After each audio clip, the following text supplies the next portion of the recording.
కుండపోత వర్షాల కారణంగా కేరళలో భారీగా కొండ చర్యలు విరిగిపడ్డాయి. వైనాడ్ జిల్లా మెప్పాడి సమీపంలోని వివిధ కొండ ప్రాంతాల్లో ప్రమాద ఘటనలు చోటు చేసుకున్నాయి. ప్రమాద ఘటనలో 20కి పైగా మరణించగా అనేక మందికి గాయాలయ్యాయి. శిథిలాల కింద వందలాది మంది చిక్కుకున్నట్టుగా అనుమానం వ్యక్తం చేస్తున్నారు. ఇక మృతుల సంఖ్య మరింత పెరగొచ్చని అనుమానిస్తున్నారు. కేరళ విపత్తు నిర్వహణ సంస్థ, జాతీయ విపత్తు ప్రతిస్పందన దళం, అగ్నిమాపక సిబ్బంది ఘటనా స్థలానికి చేరుకుని సహాయక చర్యలు చేపట్టారు. సమీపంలోని ప్రాంతాల నుంచి అదనపు బృందాలు సైతం వైనాడుకు చేరుకుంటున్నట్టుగా అధికారులు చెబుతున్నారు. భారీ వర్షాలు కురుస్తుండటంతో సహాయక కార్యక్రమాలకి అంతరాయం కలుగుతున్నట్టుగా సమాచారం. ఇక ఈ ఘటనపై ప్రధాని మోదీ దిగ్భ్రాంతి వ్యక్తం చేశారు. కేరళ సీఎం పినరయి విజయన్తో ఫోన్లో మాట్లాడారు. మృతుల కుటుంబాలకు 2 లక్షల రూపాయలు, గాయపడిన వారికి 50,000 రూపాయల చొప్పున ఎక్స్గ్రేషియా ప్రకటించారు.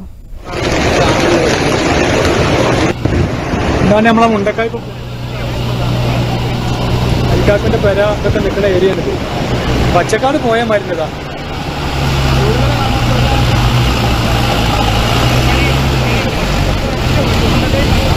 നമ്മളെ മുണ്ടക്കായ്പ പൊട്ടിയിട്ടുള്ള അവസ്ഥ ഇതാണിതാ.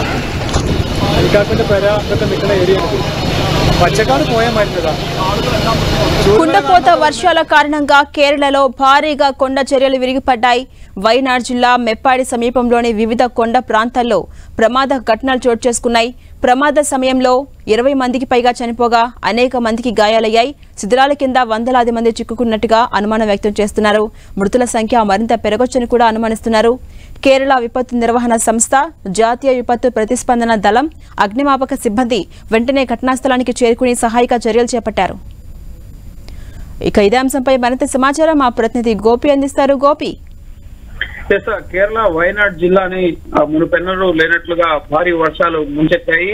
ఇటు భారీ కొండ చర్యలు ఈ తెల్లవారుజామున విరిగిపడడంతో ఇప్పటి వరకు 20 మందికి పైగా చనిపోయినట్లుగా సమాచారం ఉంటుంది. అలాగే వందల మంది మట్టి దిబ్బల కింద చిక్కుకుపోయినట్లుగా సమాచారం ఉంటుంది. ప్రస్తుతం సహాయక చర్యలు కొనసాగుతున్నాయి. కేరళ రాష్ట్ర విపత్తు నిర్వహణ దళంతో పాటుగా ఇటు ఎన్డీఆర్ఎఫ్, అలాగే ఇటు ఫైర్ డిపార్ట్మెంట్ కి సంబంధించిన అగ్నిమాపక బృందాలు కూడా ఈ సహాయక కార్యక్రమాల్లో పాల్గొంటున్నాయి.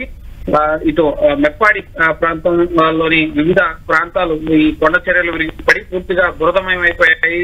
భారీ భారీ వృక్షాలు ఇవన్నీ కూడా ముఖ్యంగా కేరళ చాలా సున్నితమైన ప్రాంతం, చిత్తడిగా ఉండే ప్రాంతం. గత కొద్ది రోజులుగా కూడా భారీ వర్షాలు కురుస్తున్నాయి. ఉత్తర కేరళకి రెడ్ అలర్ట్ ని కూడా భారత వాతావరణ శాఖ జారీ చేయడం జరిగింది. ఈ కొండ చర్యలు విరిగిపోవడంతో భారీగా ఇళ్లన్నీ కూడా కొట్టుకుపోయాయి, ధ్వంసమయ్యాయి. అలాగే వాహనాలన్నీ కూడా కొట్టుకుపోయిన పరిస్థితి ఉంది.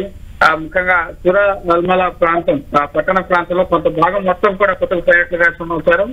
2019లో వచ్చిన వరదలు, అలాగే కొండ చర్యలు విరిగిపడిన ఘటనతో పోలిస్తే ఇది చాలా పెద్ద విపత్తు అని చెప్పి సిపిఐ ఎంపీ సంతోష్ కుమార్ కేశవపటి క్రితమే స్పందించడం జరిగింది. 20 మందికి పైగా చనిపోయారని ఆయన స్పందించారు. అలాగే మృతుల సంఖ్య పెరిగే అవకాశం ఉందని చెప్పి కూడా తెలుస్తోంది. ప్రధాని మోడీ కూడా స్పందించడం జరిగింది. మృతుల కుటుంబాలకి సంతాపం తెలియపరుస్తూ మృతుల కుటుంబాలకు 2 లక్షలు, అలాగే గాయపడిన వారికి 50,000 రూపాయల పరిహారాన్ని ప్రధాని కార్యాలయం ప్రకటించడం జరిగింది. ప్రధానమంత్రి సహాయ నిధి నుంచి. అలాగే కేరళ ముఖ్యమంత్రి పినరయి విజయన్తో కూడా ప్రధాని మోడీ మాట్లాడారు. అలాగే కేరళ నుంచి ప్రాతినిధ్యం వహిస్తున్న కేంద్ర మంత్రి సురేష్ గోపితో కూడా ప్రధాని మోడీ మాట్లాడడం జరిగింది.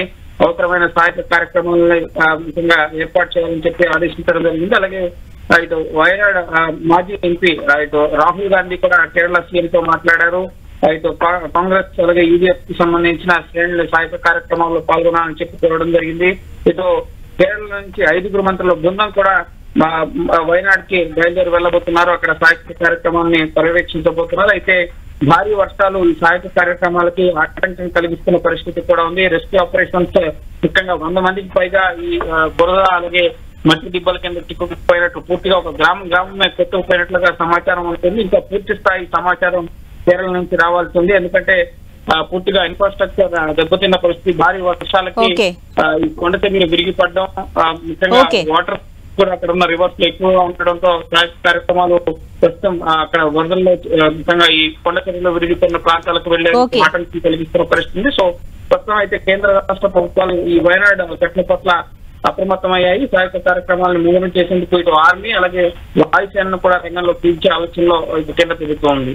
Right, thank you Gopi.